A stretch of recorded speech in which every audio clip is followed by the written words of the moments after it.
everyone. I hope you are all doing well. I'm Alan K. Terren, and I'm an alumnus of USL Senior High School under the ABM Strand. I am here because I was asked to share my story to you about my senior high school days. And by the way, I am currently serving as a faculty member at the University of the Philippines Los Baños Institute of Statistics. I teach statistics courses to UP students. I'm just quite new to the field because I just recently graduated last August 2024 at UPLB. So during my senior high school days, I remember that it was a mix of hardship and fun actually, because learning should definitely be fun. At the same time, it it it really will challenge you, because by accepting challenges, dun ka kasi mag-grow. And what I remember about the education, the training that USL has provided me is that natuto kasi ako during that time na mag-persevere at maging positive. Because most of the time, during those days, I really encountered some downfalls. No, it was really sad. Sometimes it was really difficult. You studied for a certain subject and then ganun lang yung makukuha mo, kumbaga.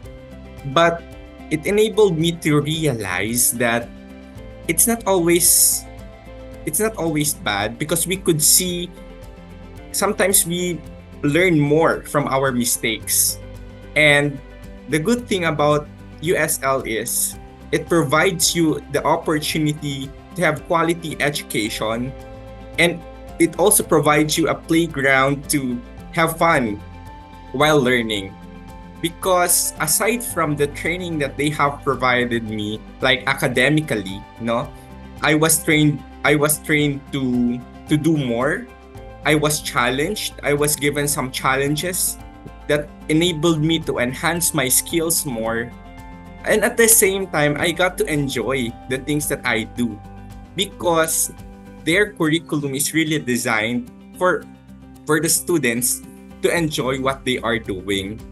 And in USL, I found some great friends, no? A circle of friends, different personalities, where I learned to fit in. And I also get to learn from different people with different values. Siguro kung susumahin ko lahat ng experiences na nakuha ko sa St. Louis, siguro ang pinakam naalala ko ay yung ginagabi kami pag-uwi. Kasi mahirap siya, nakaka-exhaust siya, yung tumatakbo kami para maghabol ng requirement, mahirap siya. Pero doon ko napatunayan, doon ko na-prove na I can do this. No? I could push the limits, kumbaga. Na na-train ako na harapin yung totoong buhay, because the real life, the real world is actually hindi siya madali, no? And by entering USL, I realized that early on. At sobra akong nagpapasalamat, because they really trained me to be perseverant, to be optimistic, and to be insightful, no? To do better, to always improve my craft, because there's always a room for improvement. Yun yung pinamukha sa akin ng St. Louis. And those values, those training, no, that I obtained from St. Louis really helped me as I faced my college education when I am obtaining my undergraduate degree. Because during that time, I really, well, we all know that UP is really a big name. And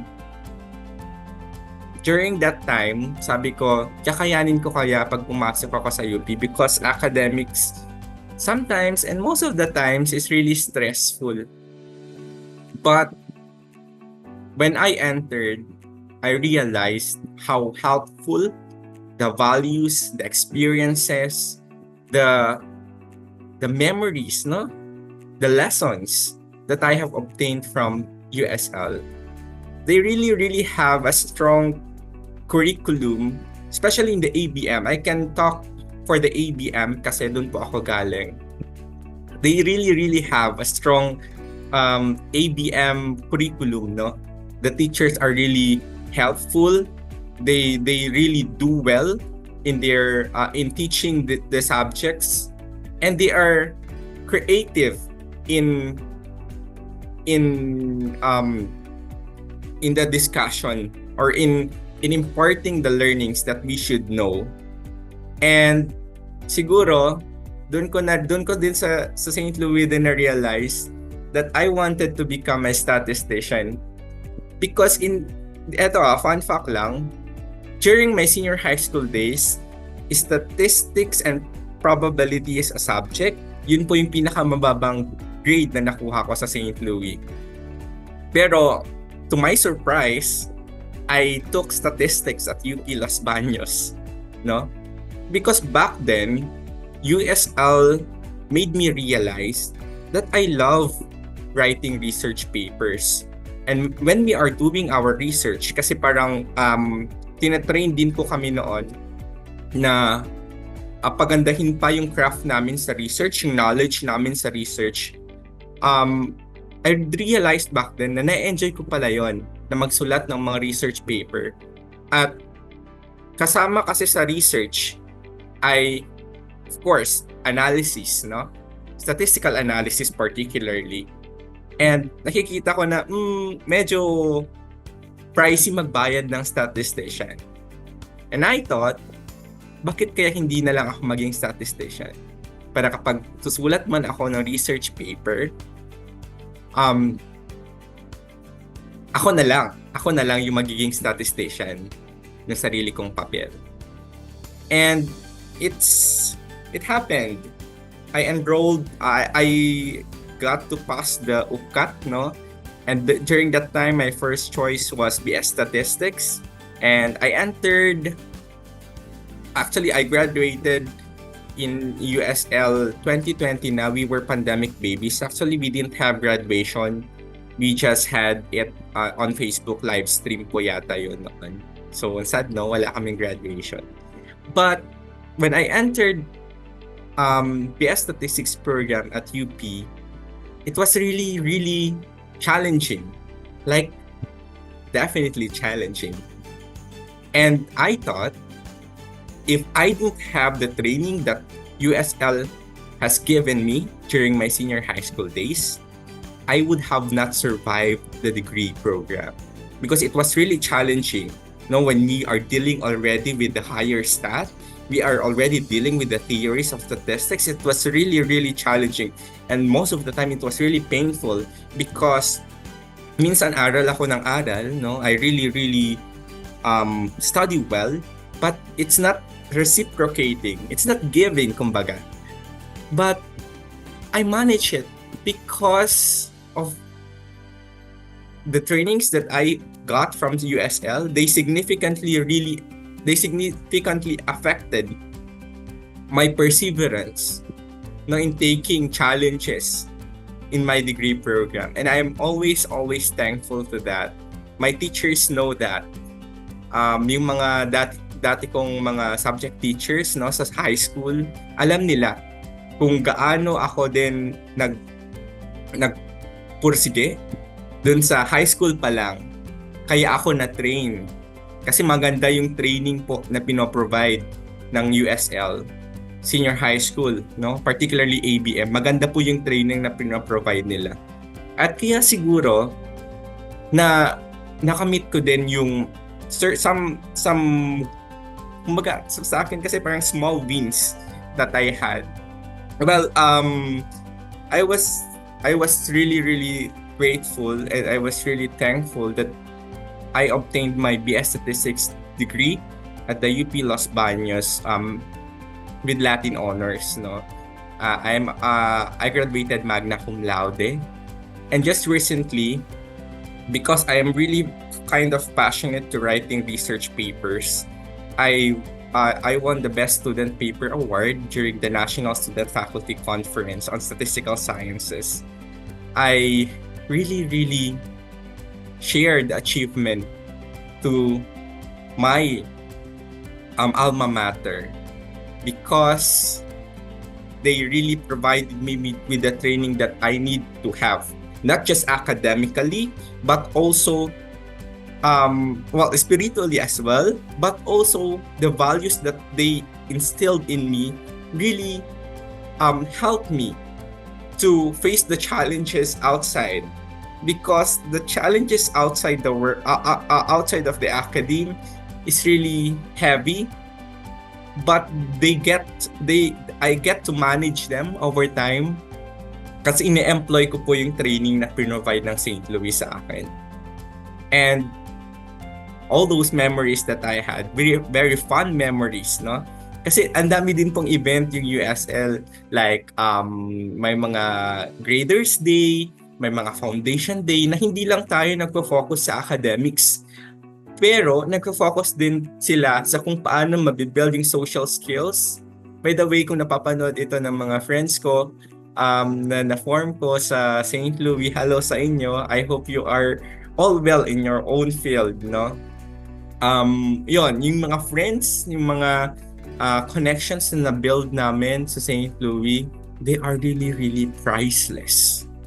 And siguro more than anything else, more than having the prowess in the academics, yung mga values na yon, no? Being perseverant, being optimistic, being insightful, yun siguro yung mga mas pinapahalagahan ko sa USL. Now siguro kung magbibigay ako ng advice sa mga tutungtong sa senior high school, siguro ang masasabi ko is you find where your heart belongs. Because when you love what you do, you will definitely excel. Kasi minsan, kapag hindi natin mahal yung ginagawa natin, mahirap na nga. Mas mahihirapan pa tayo kasi hindi natin nakikita minsan yung sarili natin dun sa finish line, dun sa field na yon. So, if you are really seeing yourself in the ABM strand, no, accountancy business management field, definitely USL is a great choice. And I can say that choosing USL for my senior high school education is one of the best things that I made in my life, because I think I am not who I am now without having entered USL.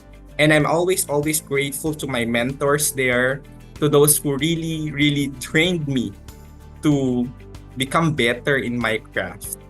And now, as a statistician and also as an educator, I am trying my best to become better in my field and to also shape my students and to encourage them to also do their best. And of course, we don't forget to enjoy the things that we do in life. Very important po yun.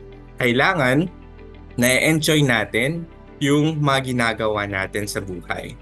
Kasi yung success ng ating mga ginagawa, madalas po ay nakabase sa kung na-enjoy ba natin sila o hindi. So, ayun lang. I'll just fix this. So, ayun lang. I hope